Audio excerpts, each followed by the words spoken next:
AP మాజీ ముఖ్యమంత్రి YS జగన్కు పోలీసులు ఊహించని ట్విస్ట్ ఇచ్చారు. పల్నాడు జిల్లా సత్తెనపల్లి పర్యటనకు అనుమతిని నిరాకరించారు. ఈ నెల 18న సత్తెనపల్లి మండలం రెంటపాళ్లలో నాగమల్లేశ్వరరావు విగ్రహావిష్కరణ కార్యక్రమాన్ని ఏర్పాటు చేశారు.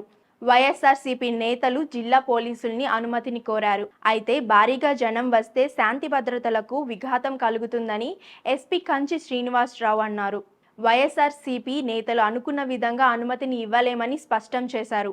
కార్యక్రమానికి పరిమితి సంఖ్యలో మాత్రమే రావాలని, లేకుంటే చట్టపరమైన చర్యలు తీసుకుంటామని హెచ్చరించారు.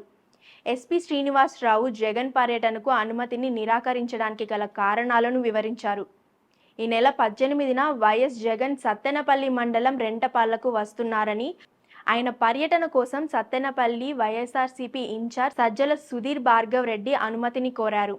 సుమారు 30,000 మంది వస్తారని తమకు తెలిసిందని, అంతమంది ఒకేసారి వస్తే శాంతి భద్రతల సమస్య వస్తుందని, అందుకే అనుమతిని ఇవ్వలేదని పేర్కొన్నారు.